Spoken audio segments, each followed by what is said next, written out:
Entonces, son las 8:47 de la noche, estamos 21 personas conectadas y le damos las gracias y la bienvenida a la doctora Sara Castorena, nuestro miembro más pequeño de este pequeño colegio de audiología de la península de Yucatán, pero no porque sea la más pequeña va a ser menos importante. Es muy importante este tema que nos va a dar y ella que tiene cierta experiencia en adaptación de auxiliares auditivos, pues la escogimos para poder dar este tema.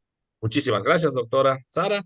Le dejo con el doctor Anduesa para que la presente como se debe y adelante. Muchas gracias. Muchas gracias y perdón por el tiempo de espera. Fueron detalles técnicos que surgieron de imprevisto, pero pues gracias por quedarse. Me da mucho gusto presentar el tema hoy. Me toca desarrollar el módulo 7 de este diplomado en soluciones auditivas, que es relativo a la adaptación de auxiliares en pacientes con sintomatología vestibular. ¿Sí me escuchan bien ahí?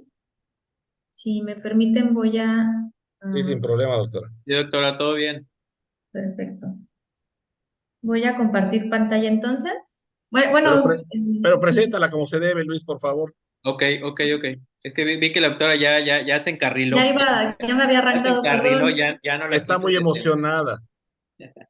Bueno, me da muchísimo gusto presentar a la doctora que pues no necesita presentación, sin embargo, voy a dar una pequeña reseña. La doctora Sara Castorena es especialista en audiología, otoneurología y foniatría por el Hospital de Especialidades Centro Médico Nacional Siglo XXI.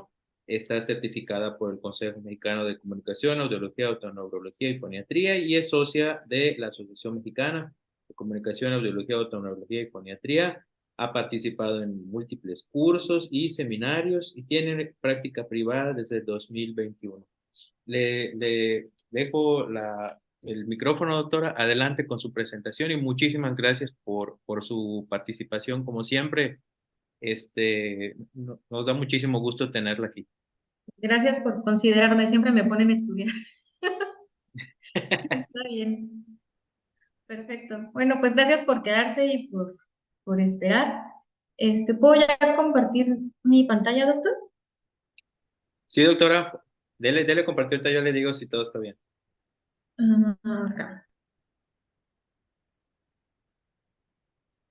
Ahí ya lo ven, ¿verdad? Sí, doctora. Perfecto. Muy bien, pues como les comentaba al principio, esta sesión nos toca desarrollar el módulo 7 y pues con un tema que de repente puede ser eh, quizá pensarse complicado, un poco árido, porque combina pues dos grandes situaciones problemáticas, ¿no? El vértigo y la hipoacusia, que el vértigo por sí solito pues merece apartado aparte por todo lo que conlleva para el paciente en su vida profesional, social, laboral, familiar. Y si a eso le sumamos que además es un paciente que tiene dificultades auditivas, pues bueno, es un combo que no es poco común que nos llegue.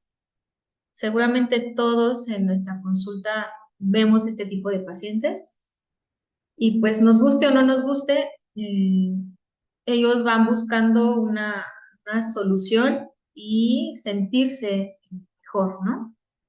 Entonces vamos a empezar. En cuanto a hipoacusia y disfunción vestibular, como les comentaba al principio, esta asociación es bastante común en la consulta que como audiólogos y otoneurólogos nos toca. No siempre como parte de la misma entidad. Puede ser que haya alteraciones auditivas que sí sean parte de todo el combo de la patología. Sin embargo, también lo podemos presentar como un síntoma aislado y que en algún momento de la vida de ese paciente pues converge con sintomatología vestibular. Todos hemos tenido el paciente adulto mayor que tiene su hipoacusia degenerativa, multifactorial, vascular, no sé, y que hace un BPPV. Y en ese momento de su vida es un paciente que no escucha, que tiene a lo mejor tinnitus, que tiene fallas a la discriminación fonémica y que en ese momento que hace el BPPV pues tiene episodios de vértigo. Sin embargo, son síntomas de dos cuestiones distintas.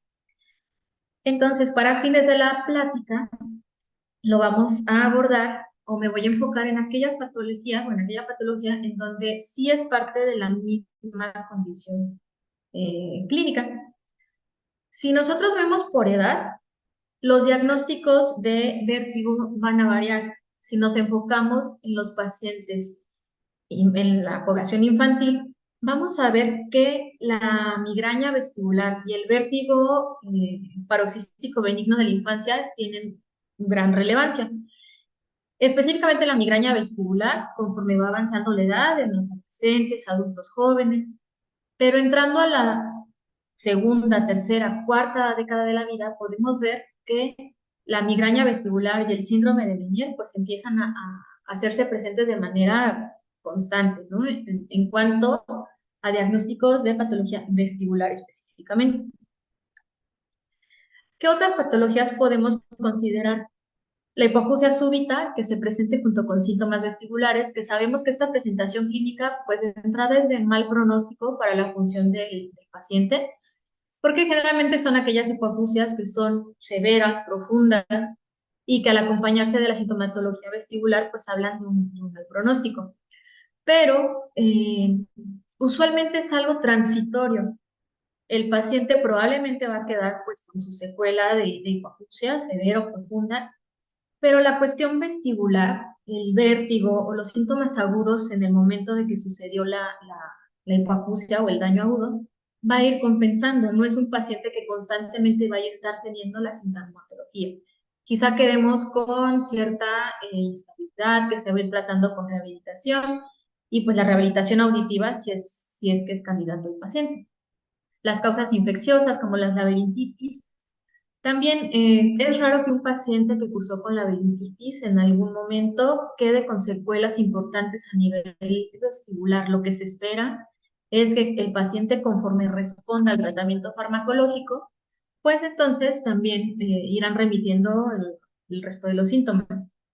En cuanto al neuronoma y la fístula perilinfática, son diagnósticos complicados y no tan frecuentes dentro de la práctica que nosotros llevamos. Sin embargo, hay que tenerlos siempre en cuenta, pues para poder buscarlos en caso de que haya por ahí datos que nos hagan pensar en una situación de este tipo.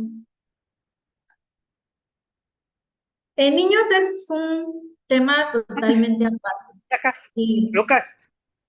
¿Perdón? En niños es un tema totalmente aparte. Sabemos que en la hipoacusia neurosensorial, el 70% de los niños con hipoacusia neurosensorial congénita van a presentar cierto grado de déficit vestibular. Y este déficit vestibular va a ser más frecuente cuando la hipoacusia se asocia con malformaciones de oído interno, con infecciones como citomegalovirus o meningitis, y en aquella población específica que es usuaria de implante coclear. En los pacientes postimplantados se ha visto que hasta un 15% de ellos va a desarrollar un déficit vestibular, ya sea que antes del implante no tuvieran ningún grado de déficit o que ya tuvieran cierto déficit, se agrava o se aumenta. Y pues el vértigo paroxístico benigno de la infancia, que ya lo habíamos mencionado. Sin embargo, dentro de los criterios clínicos del vértigo paroxístico, no esperaríamos encontrar hipoacusia asociada per se a esta patología. Lo que sí es importante para la cuestión clínica es que sabemos que el vértigo paroxístico suele ser el preámbulo o la presentación infantil de una migraña, que más adelante puede ser un adulto con migraña o migraña vestibular. Y también es complicado porque en sí los niños, el vértigo como motivo de consulta tal cual, representa un 1%, es mínimo, por las características que tienen las patologías que afectan a nuestra población infante. Generalmente van a llegar a consulta por muchos otros síntomas inespecíficos que a lo mejor si los exploramos puede ser que lleguemos a que son debido a un déficit vestibular. Como caídas frecuentes, pacientes con cierto retraso en el desarrollo motor, niños que están jugando y de repente tienen episodios de miedo, de pánico, que se agarran del papá, pero pocos van a decir tal cual puntualmente, tengo vértigo. Y de esos pocos que sí refieren vértigo como motivo de consulta, muchas veces pasa que clínicamente los papás lo pueden identificar, tienen los síntomas, a lo mejor ven que tienen el nistagmo, pero ya cuando llegan a una consulta con nosotros ya no encontramos nada, porque la neuromaduración que tienen los niños y la compensación que hacen es rapidísima. Por las mismas demandas ambientales, son niños que aún tengan el vértigo, no dejan de jugar, no dejan de moverse, y de cierta manera ellos de manera natural están rehabilitándose y compensan. Además de que la neuromodulación a través de la mielinización y la poda sináptica en un proceso continuo, pues van a hacer que difícilmente lleguen o veamos a un niño con vértigo en agudo en la consulta. Además de que la incidencia de las patologías que presentan los niños pues son muy diferentes a las que pudiéramos ver en un adulto, como lo vimos en la tablita inicial. Les voy a pedir de favor si pueden entrar a menti.com e ingresar este código. Vamos a hacer una pequeña encuestita. Si me apoyan a hacerlo, por favor. Y si gustan, no sé cómo me puedan ir avisando que ya están listos.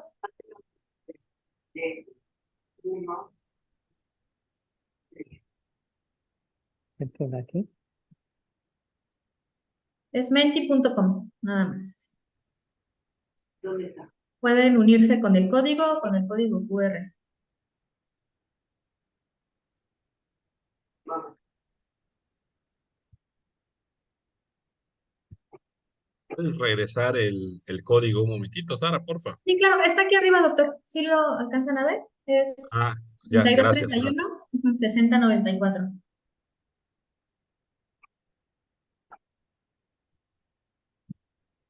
Creo que la doctora Miriam tiene una pregunta, tiene su manita levantada.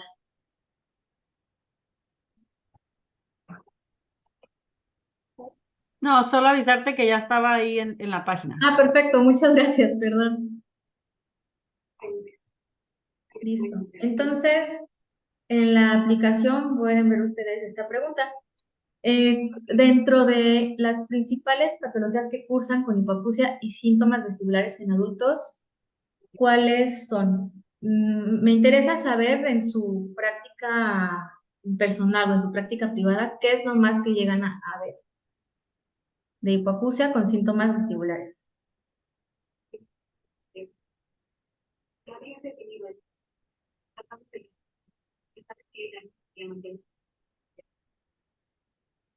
Así que tenías miedo de que arruinara tu nueva vida.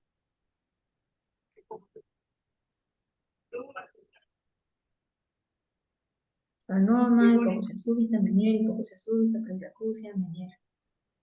Precisamente.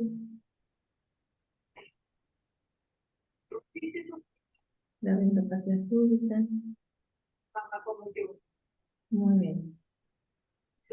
Y se dan cuenta, si algo sobresale, pues son cuestiones no muy generales, muy frecuentes que vemos en la consulta, ¿no?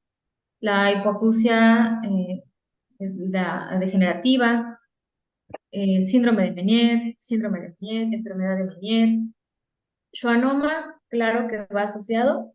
Clínicamente, el diagnóstico es un poco más complicado y generalmente son diagnósticos que vamos a hacer de descarte, ¿no? O situaciones muy puntuales que nos levanten ese poquito de alarma o que nos den esa red flag de buscar algo más en ese paciente. Y pues por supuesto el Ramsay Hunt. En Ramsay Hunt no es tan, o por lo menos yo en mi consulta no lo veo tan frecuente, lo vi quizá en la residencia. Probablemente lo he visto más ya como que me los manden para las secuelas, para que ya lo vio Torrino, ya lo trató y quieren ver cómo quedó, ¿no? Pero sí, notar esto, que justo si algo tiene frecuencia, pues es el Menier. O las patologías similares a Menier, ¿no? Como pudiera ser la enfermedad autoinmune del oído. Entonces, me voy a regresar a la pantalla anterior. Nadie se quedó sin contestar.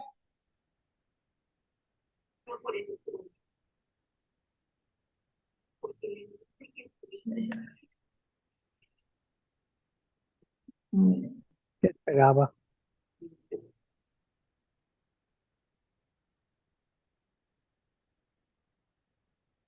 Entonces, como lo vimos en la encuesta, mm, el Menier brilló, ¿no? Brincó en varias de las respuestas, porque pues precisamente es de las causas principales que vamos a ver en la consulta, sobre todo si estamos valorando en adultos. El Menier Balanceada y sin sabemos dinero. que dependiendo la literatura donde lo consultemos va a variar, pero lo refieren entre Va a llevar la 50 a ley. 200 pacientes, de 50 a 200 por cada 100.000 adultos, y como vimos en la tablita inicial, más frecuente entre la cuarta y sexta década de la vida. Barani nos da dos presentaciones o una clasificación donde podemos tener dos escenarios. Una enfermedad de Menier definitiva, donde vamos a tener 2 o más episodios de vértigo con las características que ya conocemos, más de 20 minutos, hasta 24 horas de duración, hipoacusia neurosensorial que pueda ser demostrable por audiometría en frecuencias bajas a medias y que lo podamos demostrar en al menos una ocasión durante o después del episodio de vértigo. Los síntomas aurales fluctuantes si se refiere a la plenitud óptica y al tinnitus. Y que ningún otro diagnóstico justifica mejor los síntomas. Es un diagnóstico de descarte. Y la probable, pues básicamente son todos los criterios anteriores, excepto que no necesitamos tener la demostración audiométrica de la hipoacusia fluctuante.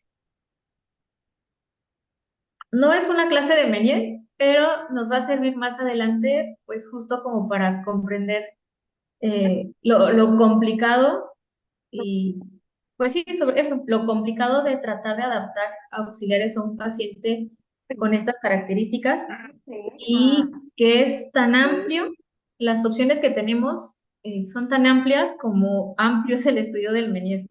No hay una respuesta correcta en realidad.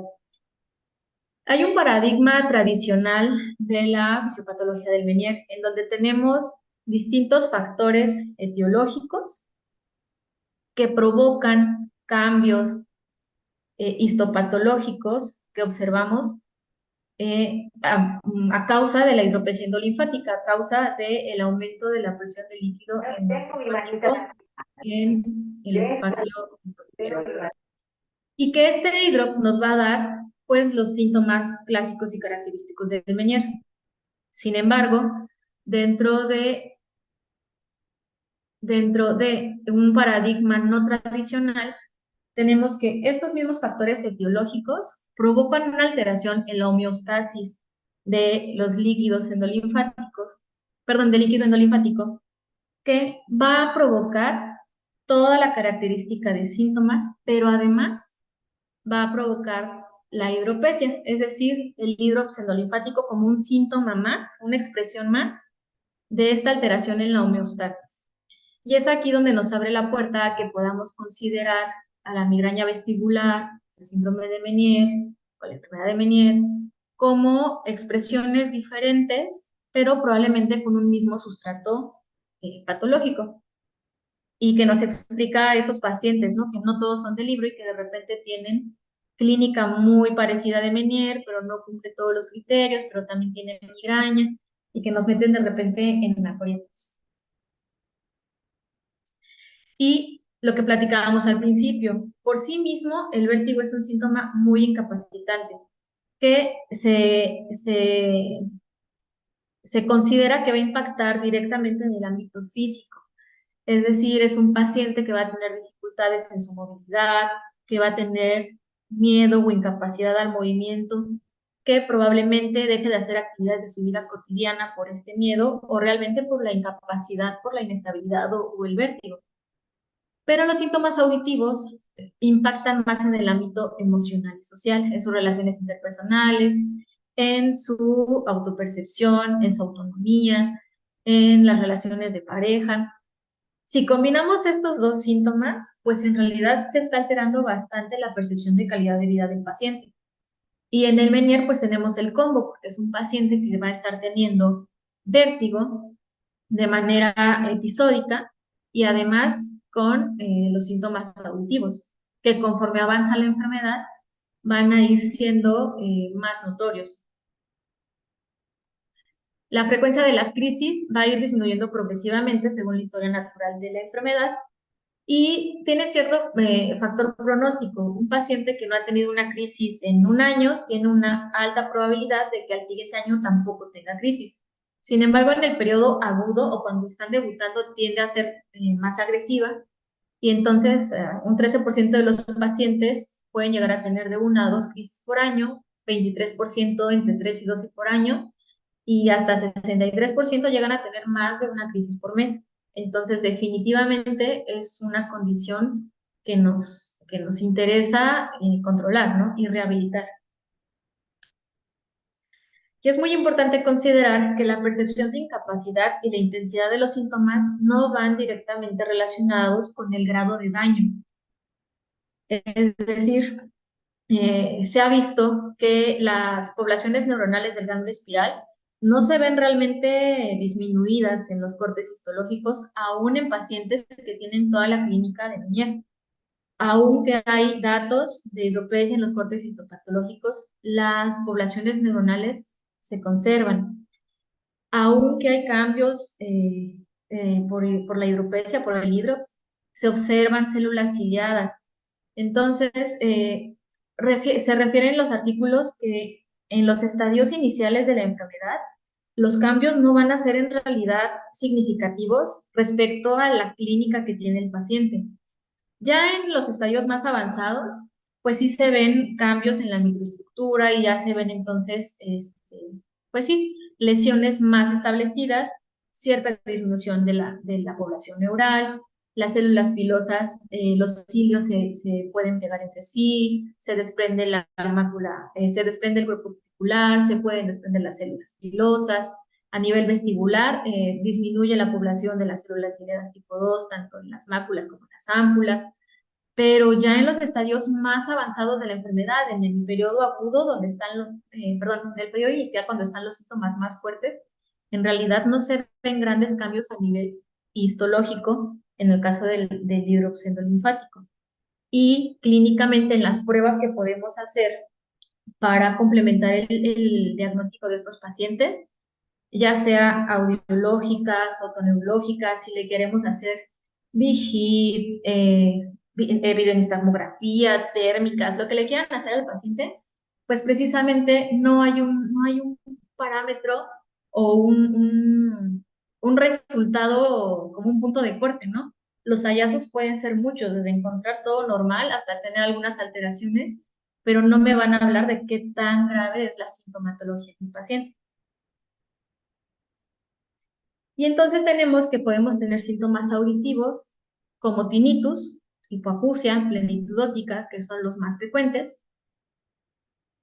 Y por ejemplo, hablando de tinnitus, no necesariamente vamos a ver de manera inicial la hipoacusia. Es el síntoma más frecuente que llegan a tener los pacientes con Meniere. Se presenta en más del 50% de los pacientes al inicio de la enfermedad y llega a ser el principal motivo de consulta, incluso antes de tener toda la clínica completa del Meniere. Y como mencionábamos hace un momento, no es directamente proporcional al grado de pérdida. Todos hemos tenido ese paciente con audición normal y que tiene el tinnitus súper intenso, que le condiciona cambios en su vida cotidiana, que no lo deja dormir. Y en el paciente con Meniere, a lo mejor podemos ver cierta curva ascendente que todavía ni siquiera alcanza a bajar de 20 decibeles, pero como muy, muy incipiente y el tinnitus está ahí. Y se considera que al principio, pues las características clásicas de ese tinnitus, de tono grave, que conforme avanza la enfermedad, pues puede modificarse, se puede hacer de tono variable, se vuelve continuo, puede volverse más intenso, pero pues como todo, tiene mucho de subjetivo, cada paciente lo podrá describir de manera diferente, pero lo que sí es un hecho es que es uno de los principales motivos de consulta por el que el paciente puede llegar a nosotros. La hipoacusia se ha tratado de estadificar y de clasificar, y de cierta manera, pues lo podemos hacer de esta manera. Al principio de la enfermedad ya empieza a haber hidropesia, hidrops endolinfático, empiezan los acúfenos o el tinnitus, puede haber plenitud óptica y pues la curva de hipoacusia neurosensorial en frecuencias bajas. En el estadio 2 ya se establece como tal más los daños por hidropesia y empiezan a aparecer entre el entre el estadio 2 y el estadio 3 los episodios de vértigo.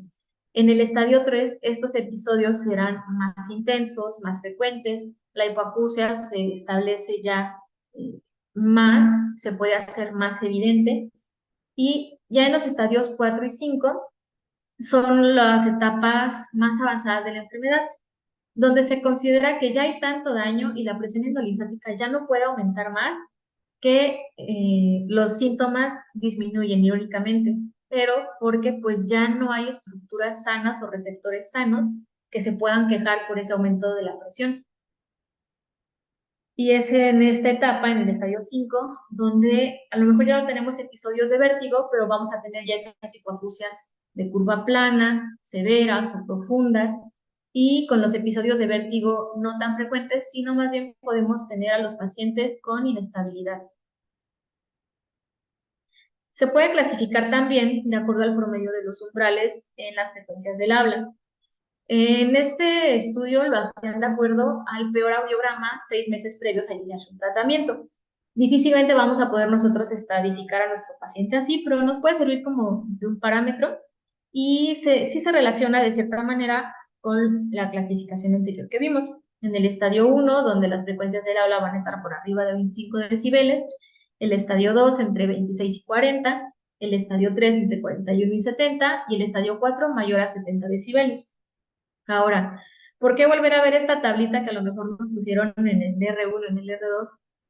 Porque la gran pregunta con estos pacientes es, ¿cuándo lo adapto? ¿Cuándo es el momento ideal? Si es que existe un momento ideal. Y ver también y tener en cuenta siempre que esta es una condición que es dinámica, que los patrones audiométricos también van a ir cambiando y eso también va a modificar el abordaje que yo voy a hacer en una rehabilitación con aparatos auditivos. Inicialmente tenemos la curva clásica ascendente con la pérdida en graves. Conforme avanza la enfermedad en su punto más álgido, tiende a hacerse la curva como en campana, en donde también los agudos se ven afectados. Y esta campana, conforme avanza la enfermedad, pues se va aplanando hasta tener estas curvas ya planas, de hipoacusias severas, profundas. Y nos va hablando como de la progresión de la enfermedad. Conforme avanzan los años, se va modificando la curva y va aumentando el déficit auditivo. Y entonces lo que les preguntaba, ¿cuándo vamos a adaptar al paciente con Meniere? Si me ayudan regresando a la presentación de Menti, por favor. Les juro que ya es la última que los hago que se regresen.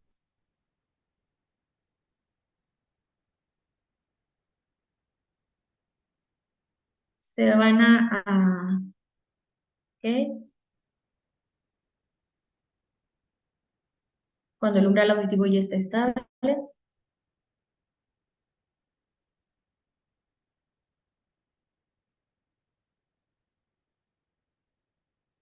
¿Alguien más?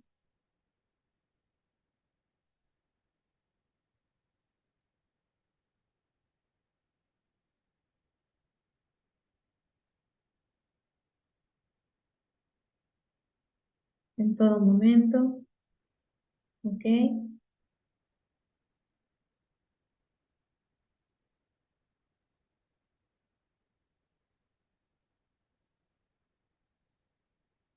Muy bien. Sí, pues justo es lo que decíamos, ¿no? Los pacientes con Meniere tienen, si bien hay criterios muy específicos para el diagnóstico, la realidad es que cada paciente es un mundo y va a tener necesidades tanto por su propia condición como por su vida cotidiana, por su trabajo, por su deseo.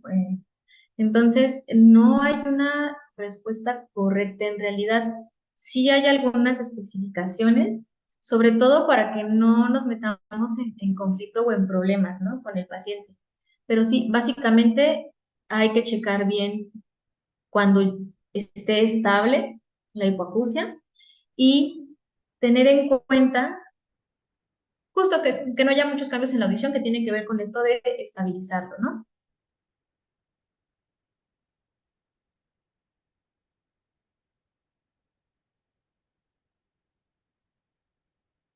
Entonces, aquí viene a colación la respuesta que pusieron de que si el acúfeno interfiere con su vida cotidiana o con el sueño. ¿Por qué? Porque ¿para qué adaptaríamos a un paciente con Meniere?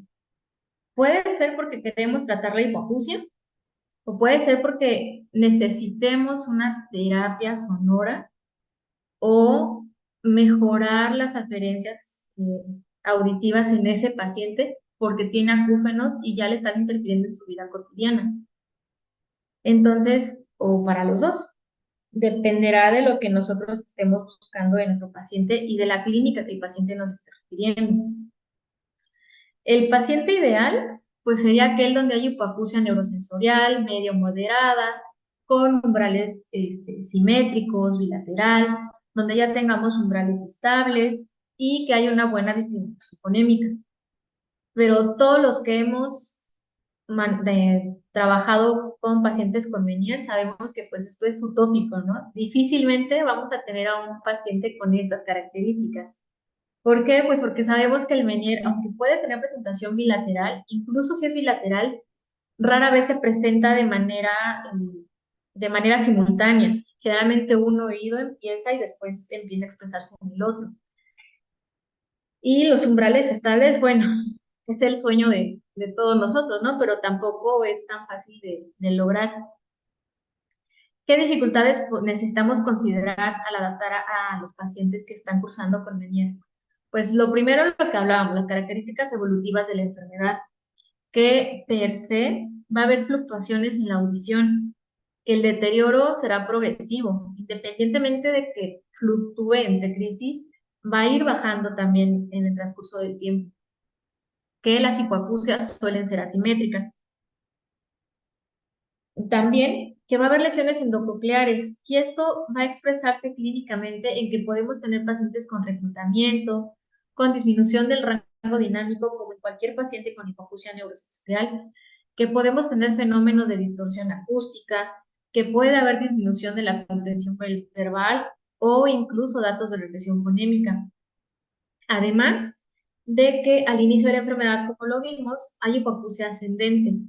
Los acúfenos son un tema por sí solo, aparte al cual dedicarle atención, y todos los problemas psicoemocionales relacionados con las crisis, que son pacientes que probablemente ya tengan una gran carga psicoemocional de ansiedad, de estrés, de depresión, que probablemente cuando lleguen con nosotros ya vienen multitratados, rebotados de todos lados, y esto hace, pues afecta de distintas formas, desde el hecho del apego al tratamiento, de la confianza hacia nosotros, de la confianza hacia las terapias que le podamos hacer, hacia el equipo mismo del auxiliar auditivo. Y el hecho de que sea un perfil ascendente tiene algunas consideraciones. ¿Por qué? Porque generalmente el paciente tiende a infravalorar la hipoacusia. Como no está afectando, al menos al principio, las frecuencias agudas, puede que él no sienta tan comprometida su discriminación fonémica. Quizá lo más que nos va a comentar es que pues siente la entudótica, pero más allá de eso, no lo va a percibir como un problema tal cual. Además, al tratar de darle amplificación a los graves, corremos el riesgo de enmascarar la ganancia en el resto de las frecuencias y eso va a demeritar la discriminación fonémica.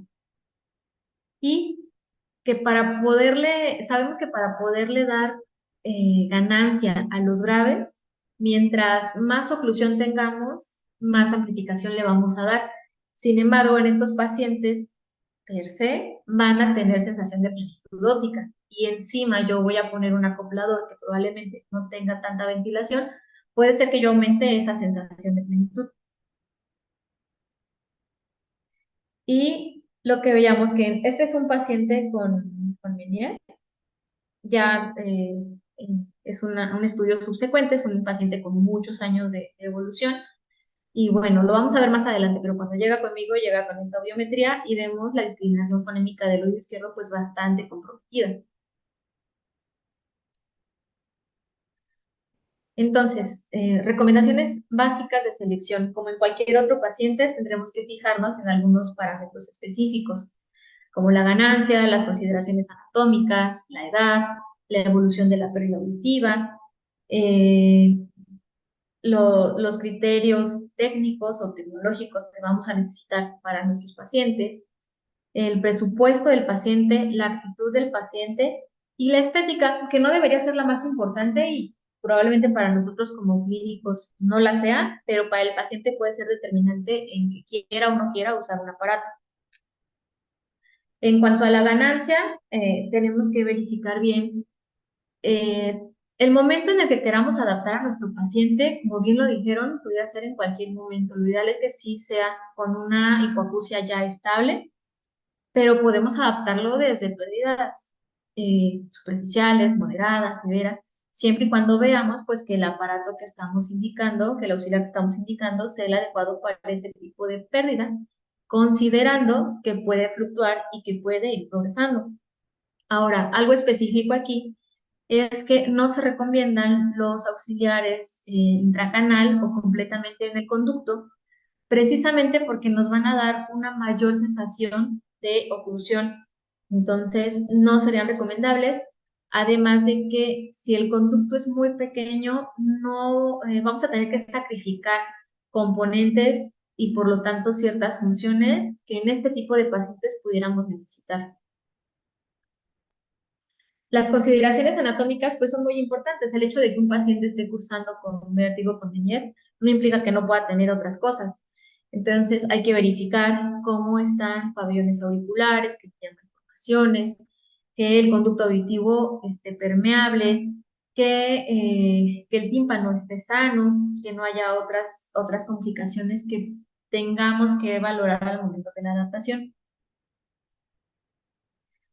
La edad, no es lo mismo adaptar a un chico de 25 años que es activo, que va a la universidad, que va a conferencias, que anda en la vía pública, en el transporte, que usa carro, que a lo mejor va a conciertos y que tiene todas las praxias para manejar un auxiliar tipo de receptor en el conducto, ¿no?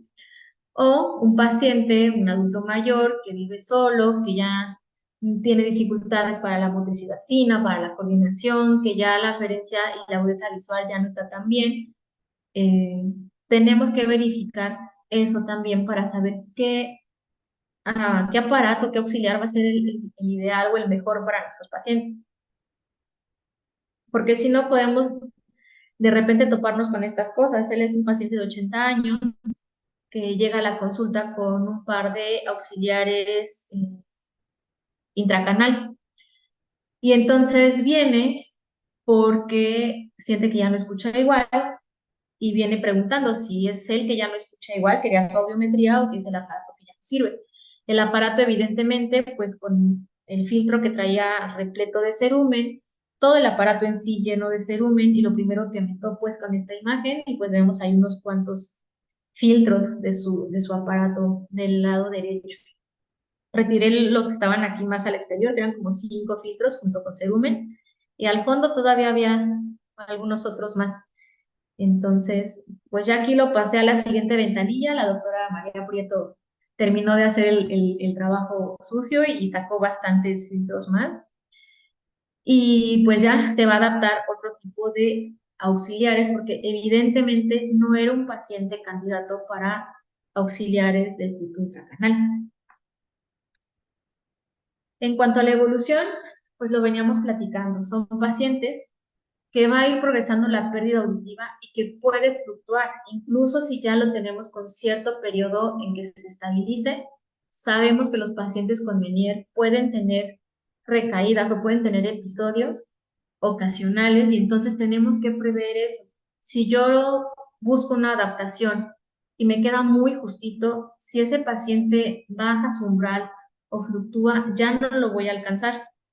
Y lo de menos es si yo le pongo un auxiliar de receptor, un RAID, porque como quiera pudiera cambiar el receptor, pero de todas maneras es un gasto que probablemente pudiéramos evitarle, una molestia que probablemente pudiéramos evitarle. Lo ideal siempre, sea cual sea el tipo de auxiliar que busquemos para nuestros pacientes, hay que ver que tenga cierto rango que nos permita jugar con la adaptación en caso de que fluctúe o baje más el umbral. Idealmente, si el paciente es candidato, si no produce mucho cerumen, si lo puede manipular bien, serían aparatos de tipo RAID.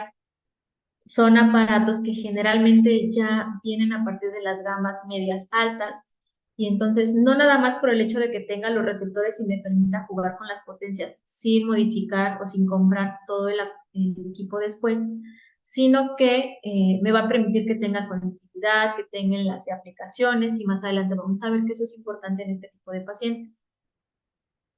Digo, incluso si no es el RAID, si es un BTE porque no es candidato al RAID, buscar que sea de gama media alta y justo ir checando que tengamos un buen umbral donde jugar y donde movernos para hacer los ajustes necesarios. En cuanto a los criterios técnicos, pues no es lo mismo que mi paciente traiga 2 amplificadores de este tipo y que con eso pretendamos trabajar o que el paciente pretenda que eso le va a ayudar con sus fallas a la discriminación fonémica, con su hiperacusia, con su tinnitus, con la plenitud óptica, no, va a ser muy complicado. Entonces, incluso si no somos nosotros los vendedores del equipo, si nosotros no lo vamos a adaptar, sí es muy importante que logremos hacer esta conciencia con el paciente y que logremos transmitir el mensaje de por qué la tecnología cuesta lo que cuesta y qué necesidades específicas tenemos que cubrir en su caso particular para que no piense que comprar un aparato de gama, de buena tecnología, de gama media, es un gasto.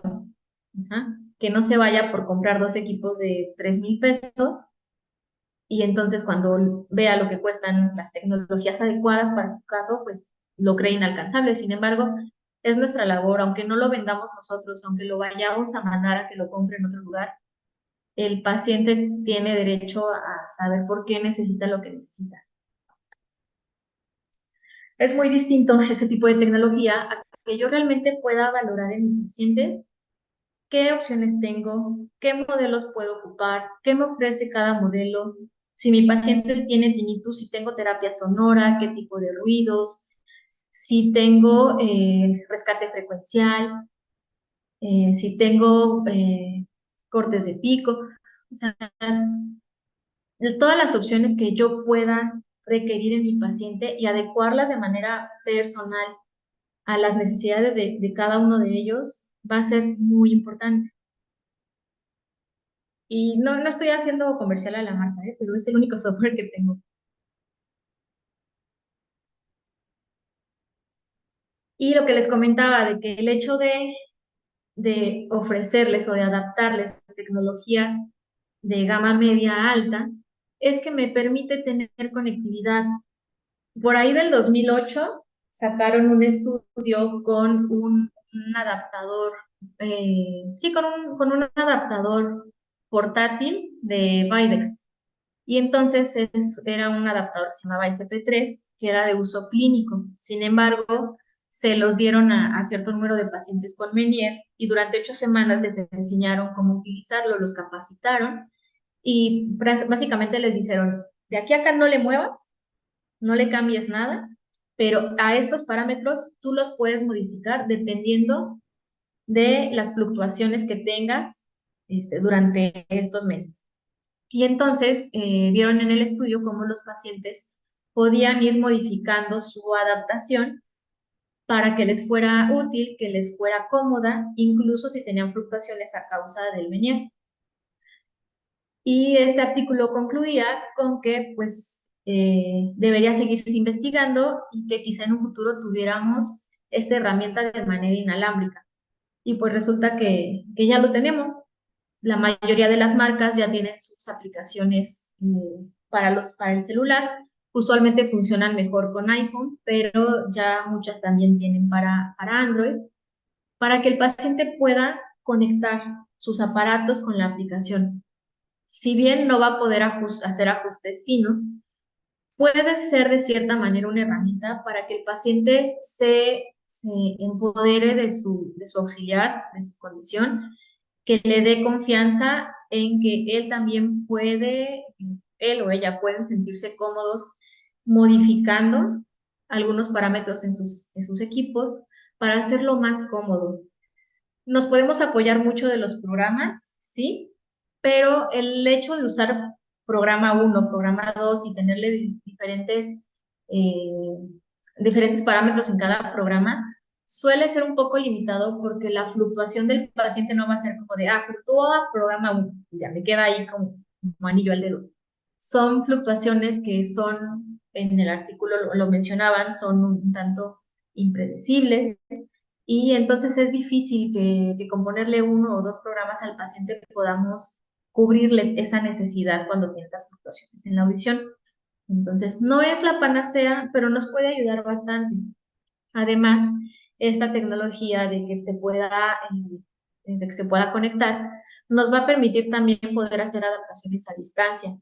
Ya varias marcas lo tienen también, con distintos nombres comerciales, pero a final de cuentas, la idea es que yo pueda valorar a mi paciente sin necesidad de verlo físicamente y que a lo mejor si el paciente está en un periodo post-crisis y siente que el tinnitus está muy fuerte, pues a lo mejor le puedo hacer algunas modificaciones en los parámetros, le puedo activar su terapia sonora o de habituación para el tinnitus.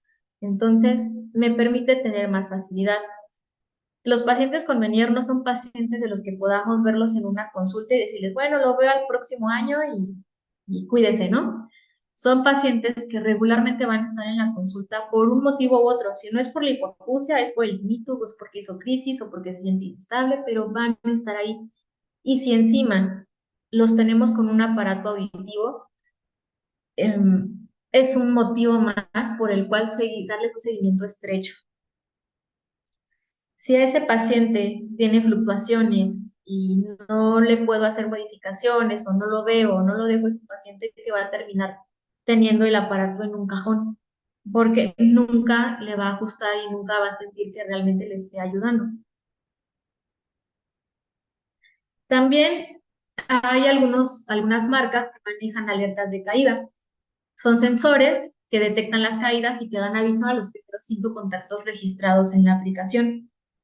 Y a lo mejor no suena como tan útil, pero pudieran ser herramientas extras, sobre todo en los pacientes adultos mayores que tienen sintomatología vestibular, para que se sientan también seguros y para que su red de apoyo también se sienta incluida y se sienta pues que tiene injerencia en el bienestar de este paciente. Entonces, pues digo, si el auxiliar no lo tiene, no va a pasar nada, pero si se lo podemos ofrecer como un plus o como un extra, creo que pudiera ser una buena herramienta para que los pacientes se adueñen del uso de sus equipos. En cuanto a la estética, mencionábamos que no era el parámetro más importante que tuviéramos que considerar y ya quisiéramos que todos nuestros pacientes estuvieran así de felices poniéndose sus aparatos. La realidad es que muchos de ellos están renuentes al principio a usarlos. Y bueno, esta señora está feliz porque ni cuenta se ha dado que se va a poner un amplificador horrendo. Pero la realidad es que hay que hablar con ellos de, más allá de la estética, qué es lo que necesitan, qué es lo mínimo que yo le puedo dar que le funcione. Que aunque ya sé que no quieres traer el aparato aquí atrás, pero el del conducto no te va a servir por esto y esto y esto y esto y esto. Y de nuevo, el conocimiento es poder, entonces poder explicarle al paciente el por qué resuelve muchos de los problemas en cuanto a las adaptaciones. Si yo cedo, o como hacen en muchos lugares que se dedican a vender aparatos, pues, con tal de que me lo compre el que quiera, ¿no? Aunque sea intracanal, aunque sea, pero no es nuestra idea, o no debería ser la idea.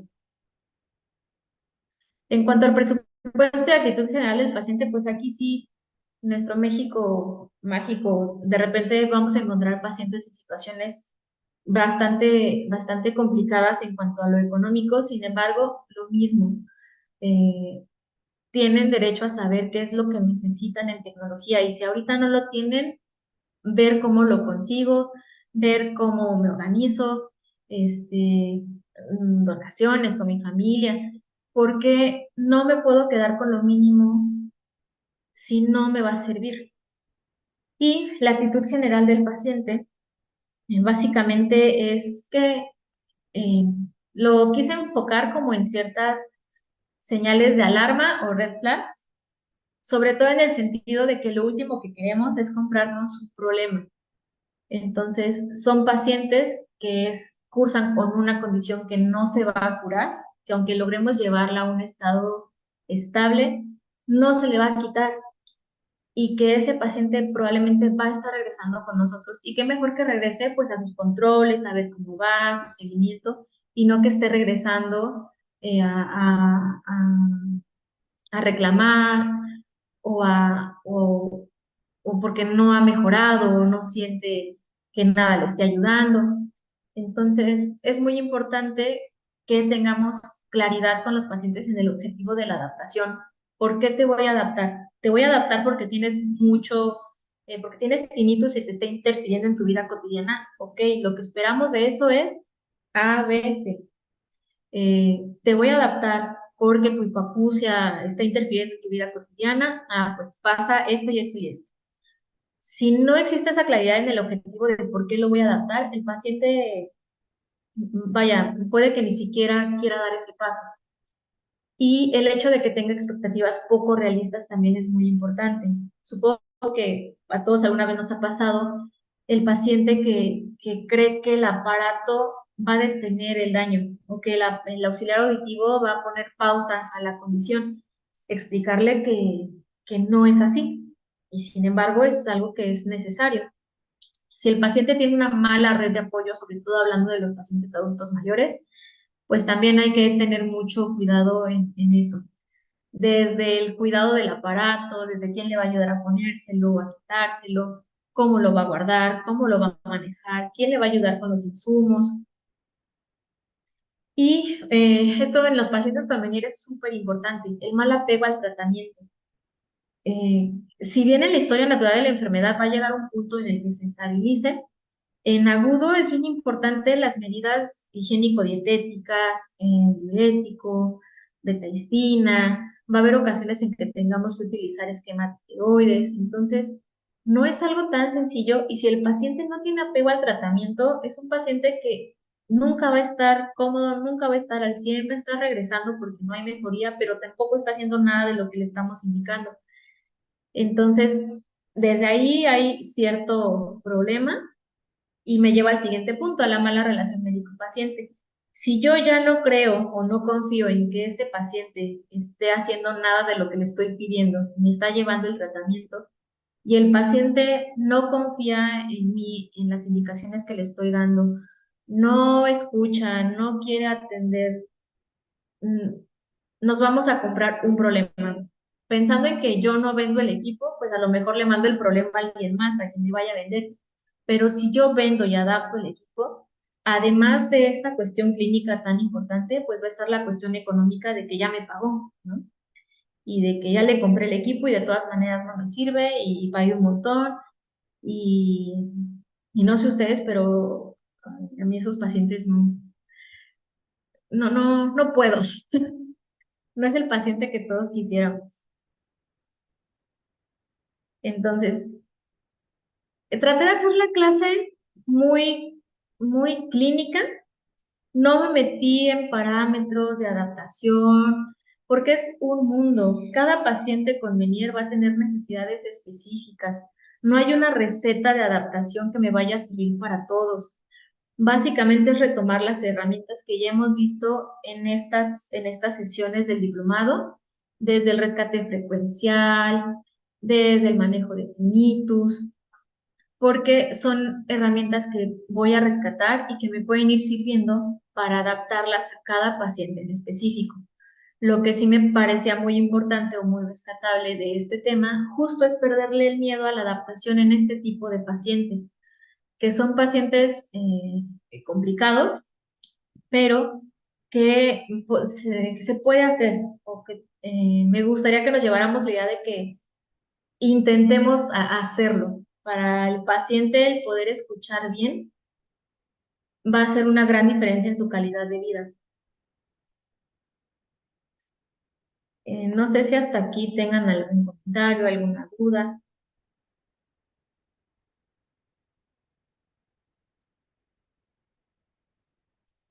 Si vamos bien, voy a pasar entonces a un par de casos clínicos.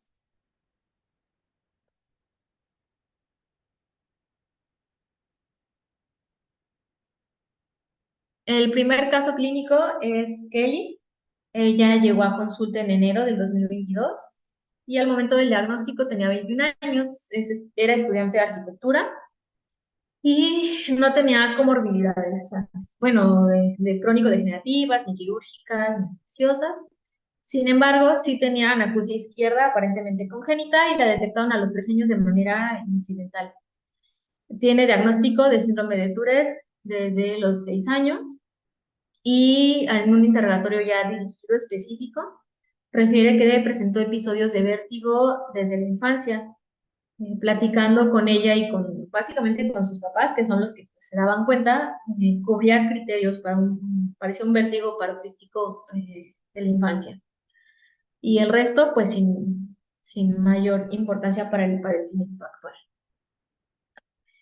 Ella llega a la consulta en septiembre, ella inicia en septiembre del 2021 con episodios de vértigo. No presentaba sintomatología neurovegetativa, pero sí refería plenitud óptica, sobre todo del lado derecho, muy importante, tinnitus e hipoacusia de horas de duración. Ocasionalmente estos episodios de vértigo se acompañaban de cefalea migraña derecha, de tipo migrañoso, de gran intensidad, con fotofonofobia. Pero ella ya también se conocía con migraña desde antes. Nada más que en estos últimos periodos, pues empezó a asociarse migraña con los episodios del vértigo. Para el momento de la consulta, había presentado aproximadamente 5 episodios con características similares y el último episodio había sido 15 días antes de que consultara. Estos son sus estudios audiológicos iniciales. Se corrobora pues por umbral tonal está en hipoacusia profunda izquierda, sin embargo, por discriminación fonémica, pues no hay nada de discriminación de ese lado. Y en el oído derecho, hasta ese momento, una audición normal, con una ligera curva ascendente, pero pues todo dentro de parámetros normales. Timpanometría con curvas A y los reflejos estapediales derechos presentes. A ella pues se hizo la valoración clínica, ningún dato de disfunción vestibular en agudo, únicamente sí tenía el head impulse positivo, irónicamente positivo a la izquierda, a la derecha, y head shaking positivo a la izquierda. Se solicitó resonancia magnética contrastada y se mandó a pedir el VIGIT. En el VIGIT únicamente reportaron una disfunción vestibular moderada del lado derecho para los 3 conductos. Y se inició prueba terapéutica con diurético, betestina y la dieta libre de sodio. A los 9 días de que se inició el tratamiento, presentó una nueva crisis con características similares a las que había comentado en la consulta y se evidenció fluctuación en la audición. Esta fue su audiometría un día después de que inició con su crisis. Aquí únicamente se manejó con frenador laberíntico y resolvió a las 24 horas. En su audiometría de control no se veía mayor secuela. ¿Hasta aquí alguna duda con Kelly?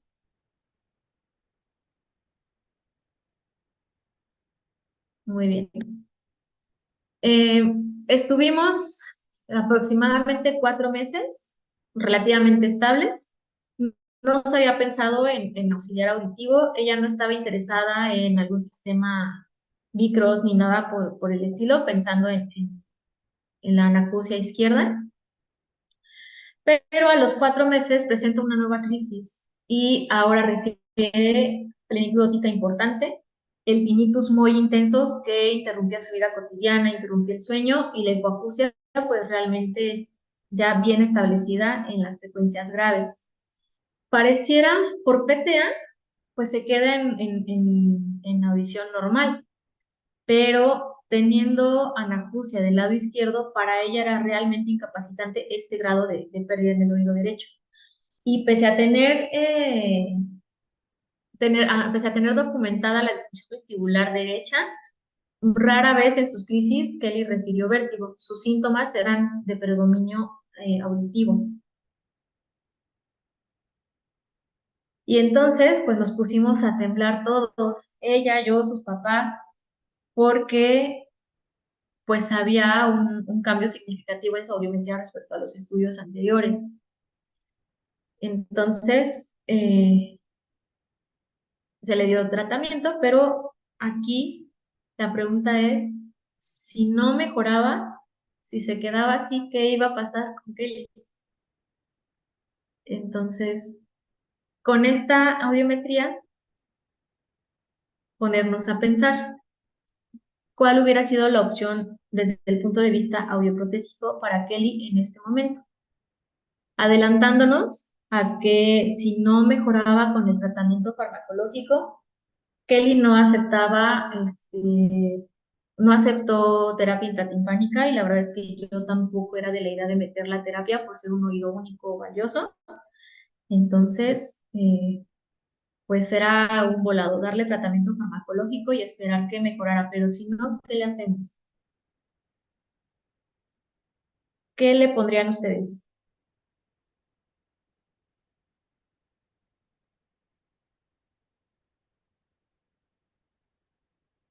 En cuanto a ganancia, estamos en una pérdida,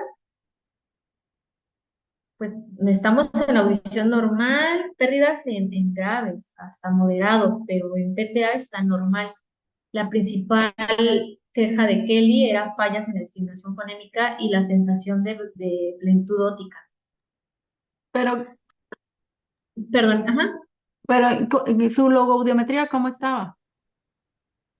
Perdón, no la puse acá. En la logoaudiometría estaba discriminando hasta 50 decibeles, 40%, y ya en 60 daba el 100%.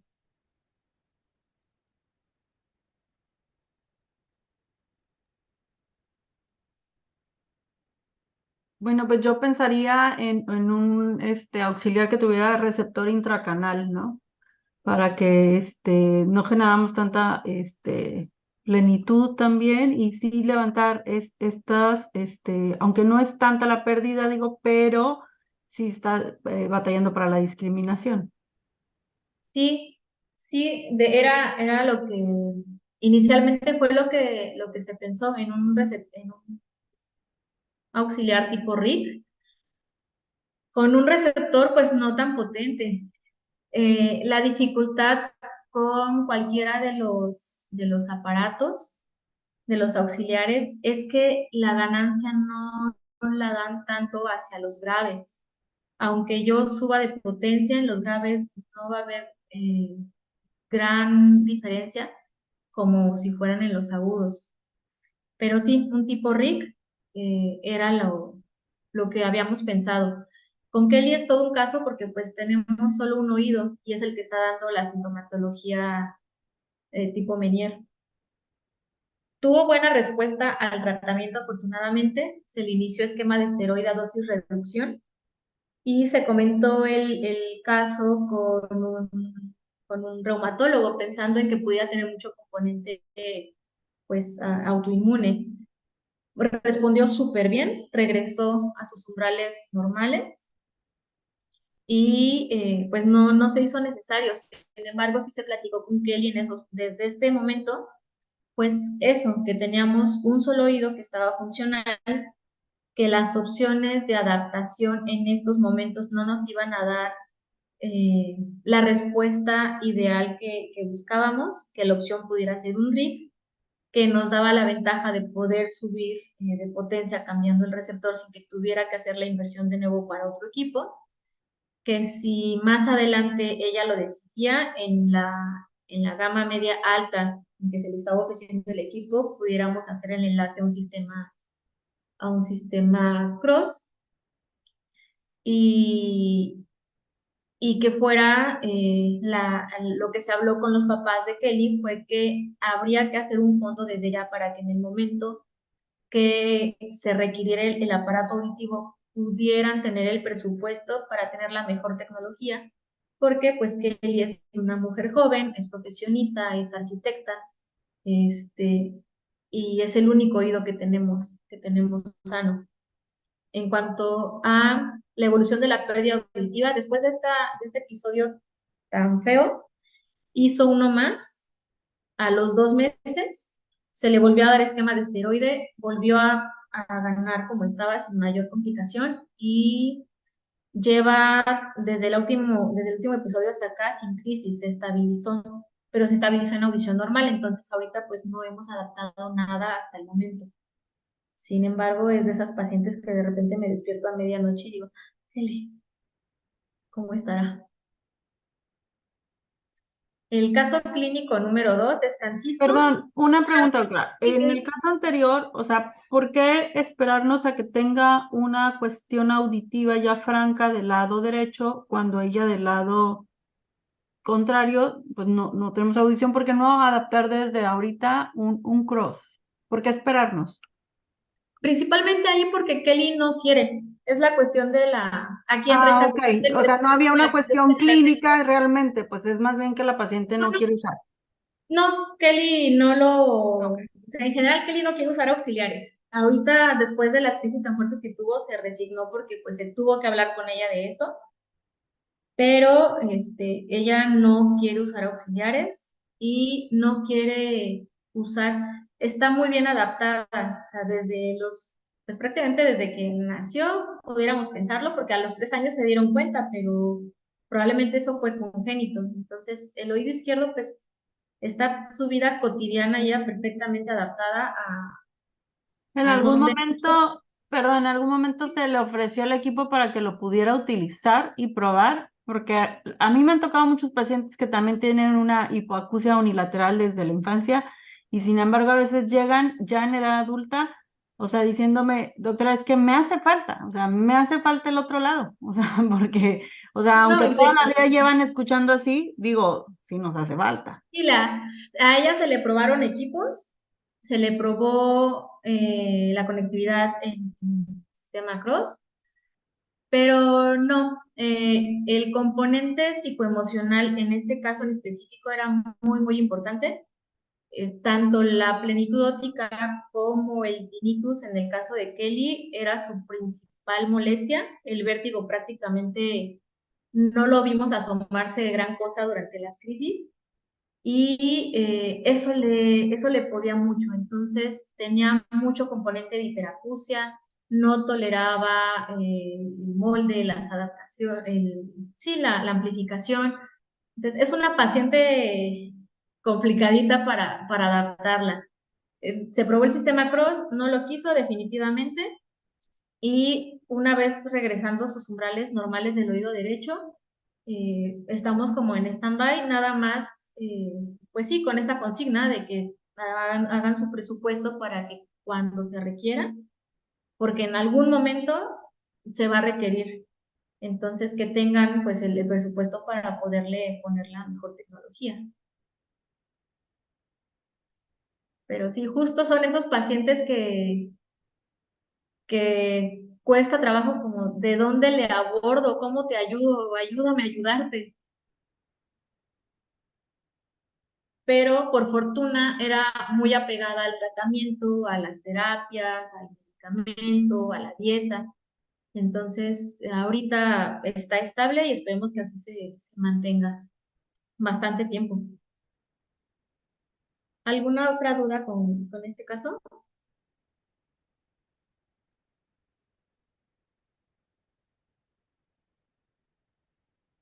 Ok.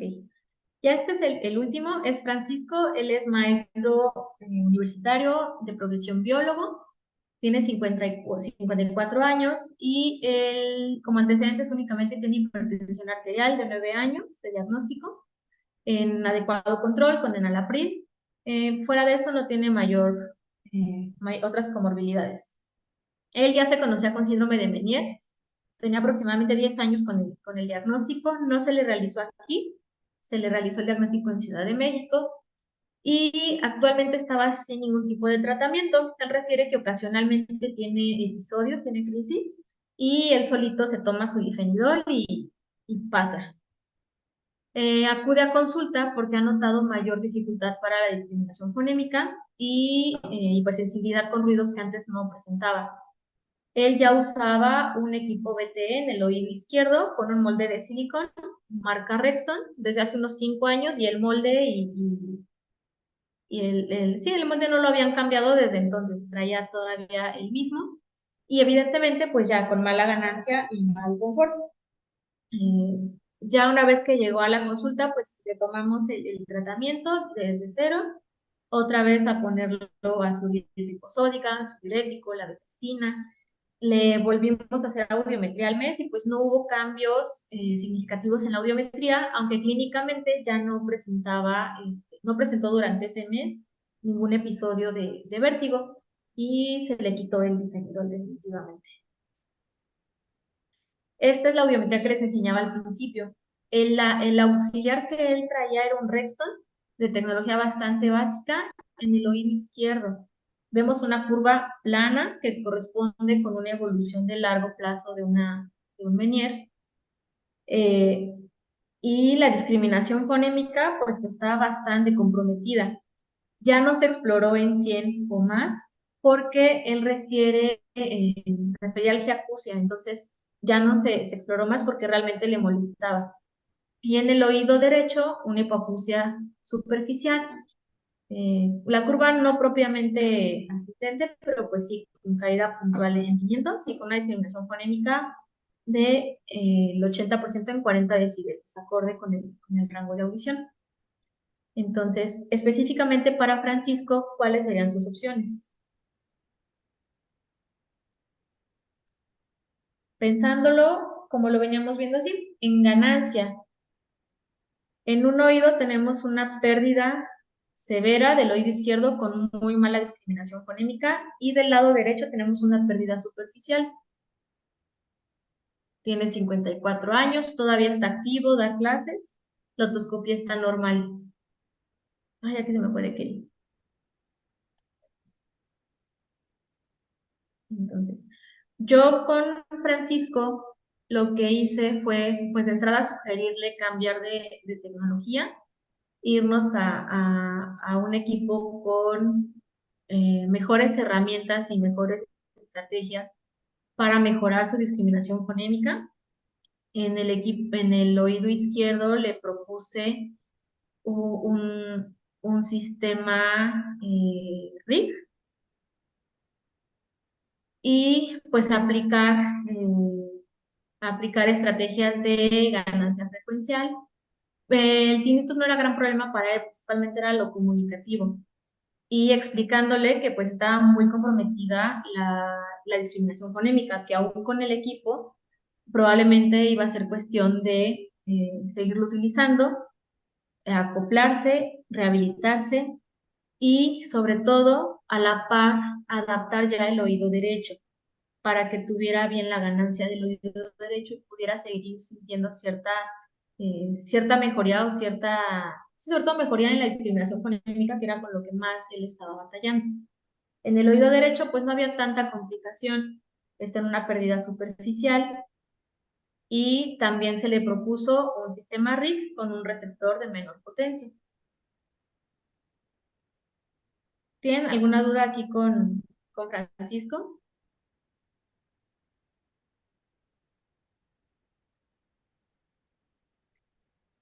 Con él sí se llevó sus equipos, le está yendo bastante bien, no ha tenido episodios de crisis, está estable, ya únicamente está otra vez nada más con su dieta libre de sodio y pues está acoplando cada vez más con sus equipos.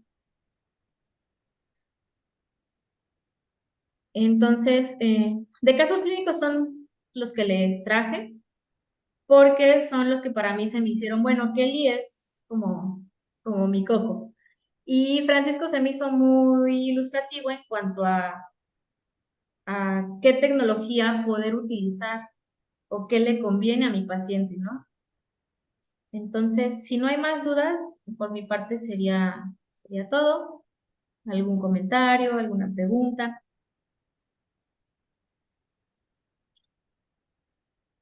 Pueden dejar, si alguien tiene algún comentario o duda, la manita virtual levantada para que les demos la palabra.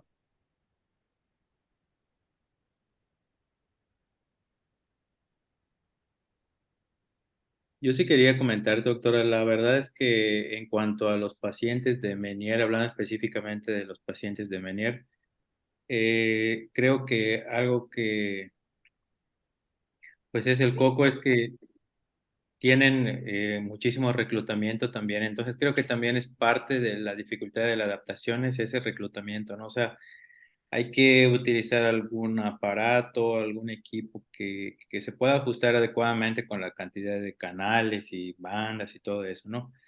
Y a veces suelen ser un poco más caros, ¿no? Pero pues realmente creo que sí se necesita por esta cuestión Sí, de reclutamiento, ¿no?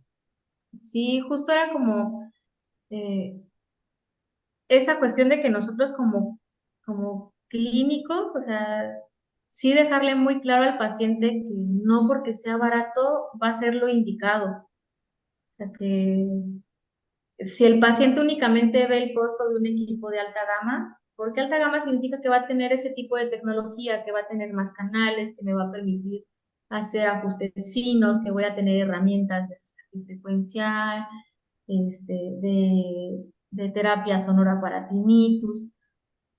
Probablemente sea más fácil que él entienda el punto del por qué tiene que desembolsar el dinero que tiene que desembolsar, porque o sea, no puedo pichicatear al paciente o dar por hecho que no lo va a poder tener y bueno, como no le alcanza, pues aunque sea con esto, no. O sea, tiene que ser lo que le va a servir. Y a mí, porque si yo lo vendo y yo lo adapto, yo solita me voy a poner la soga al cuello si no tengo la tecnología adecuada, ¿no? La Así. doctora Miriam tiene la mano Doctora levantada. Miriam, sí, la doctora Miriam tiene la palabra. Sí, buenas noches. Mira, yo la verdad es que en los pacientes con Meniere, pues sí, mi prioridad es tratar de controlar sus crisis, por supuesto, de vértigo. Para mí es lo principal, ¿no? Por los riesgos de caídas o cuestiones así. Pero sí trato en lo más pronto que se pueda hacer adaptaciones de auxiliares en los pacientes. Claro que cada paciente es totalmente diferente, como bien dices, en el Meniere es de las patologías que podemos pensar en la misma patología, aunque el cuadro sea totalmente diferente.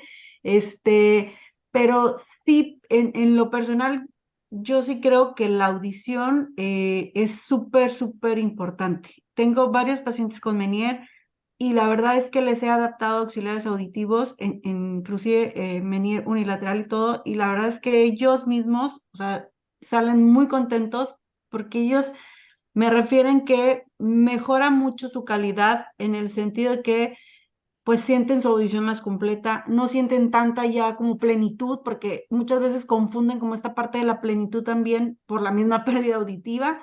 Entonces, sí les mejora mucho. La verdad es que yo sí trato de utilizar mucho la psicología en ese sentido y decirle, a ver, necesitas A y B, le voy a dar prioridad por la cuestión que es más incapacitante el vértigo, pero B es súper importante. Y Sí, por todas las complicaciones que nos pueda traer a futuro a nivel cerebral, o sea, todo se los tienes que explicar, pero sobre todo también en aquellos pacientes que tienen fluctuación en su audición todavía, porque sí tengo muchos, son pacientes que yo la verdad les doy seguimiento a muy corto tiempo, o sea, muy seguido, los veo cada mes, cada 2 meses, y les dejo muy claro eso, o sea, va a fluctuar su audición y vamos a tener que estar reprogramando su aparato auditivo seguramente, pero que ellos estén muy conscientes de que eso es lo que va a pasar porque es parte de su patología, pero para que no vengan a reclamarme que ya no me sirve, oye, no. Y en ellos, por eso precisamente me voy mucho yo con Rick, porque si van perdiendo la audición, yo le puedo ir cambiando el receptor en un momento dado. Pero sí creo que es súper importante, en cuanto tengamos oportunidad, poderles brindar esa opción de adaptación auditiva.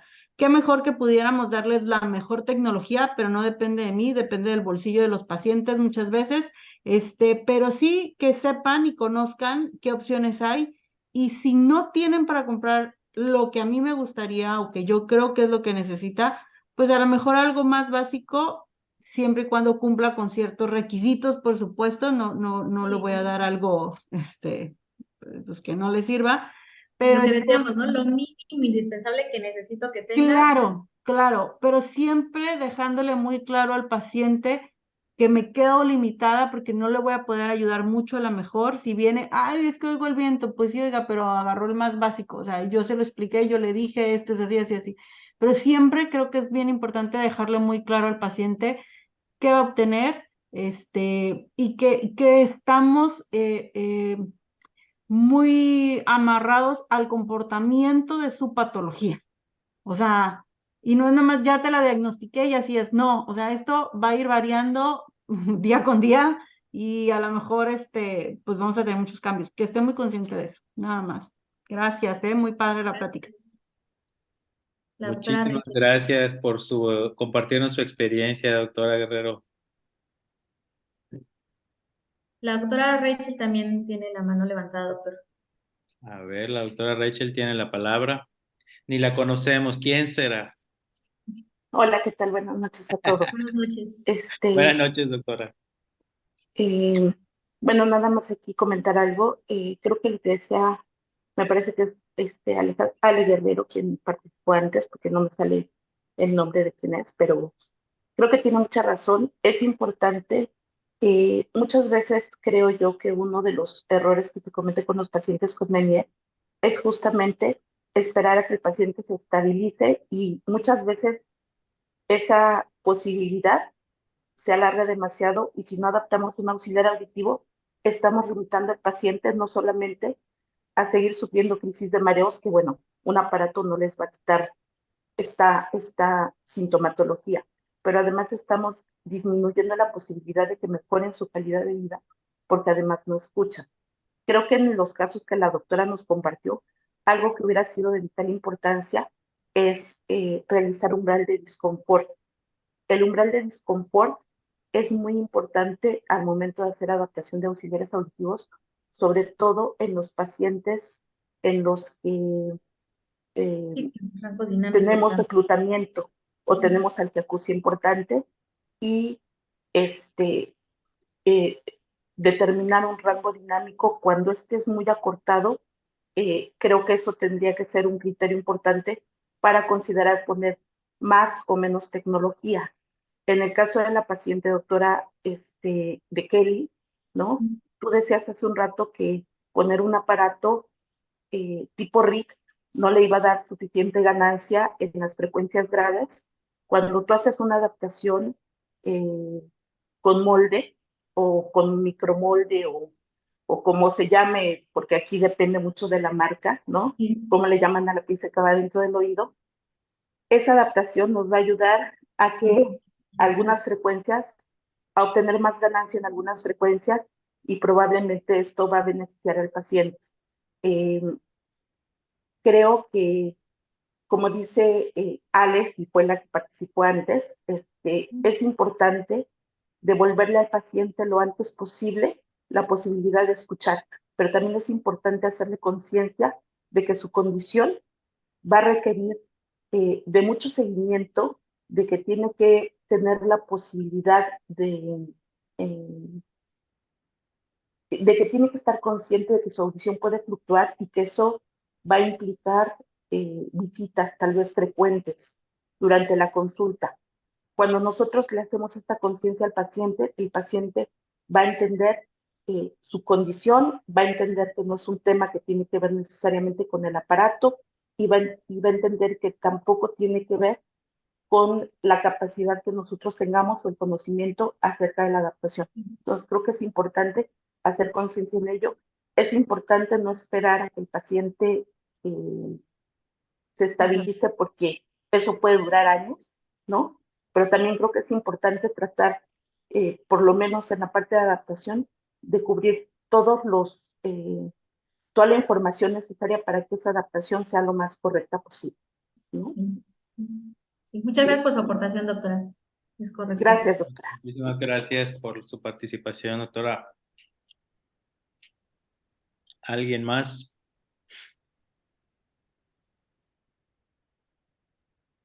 O sea, yo nada más cerraría con que nos quitemos el, el miedo de adaptar este tipo de pacientes.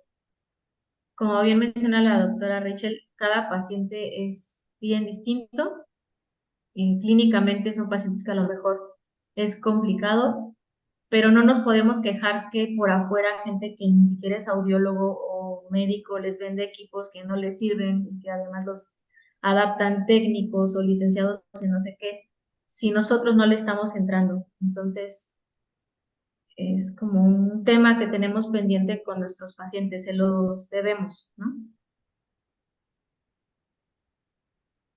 Muy bien. Doctor, Campos, no sé si quiere hacer el cierre ya. Parece que ya no hay más Pues comentarios. sí, claro, si ya no hay más comentarios, muchísimas gracias, Sara. Muy interesante ese tema, muy complejo, la verdad. Son pacientes, efectivamente, como todos han dicho, muy difíciles. Cada paciente es único, cada paciente es diferente, cada paciente tiene sus problemas y para algunos sí, efectivamente, el mayor problema es el equilibrio, para otros el mayor problema es la audición, para otros es la combinación de las dos, y yo creo que pues sí hay que darle poder ayudarlos de las dos maneras lo más pronto posible, ¿sí? Porque al final de cuentas eso va a elevar la calidad de vida de nuestro paciente. Entonces, agradecemos nuevamente a la doctora Sara Castorena por esta ponencia. Muchísimas gracias, doctora. Gracias y Este, gracias por sus aportaciones. Gracias a todos por acompañarnos el día de hoy. Gracias, doctora Anduesa. Y nos vemos en 3 semanas nuevamente con el módulo 8. Saludos a todos y buenas noches. Buenas noches.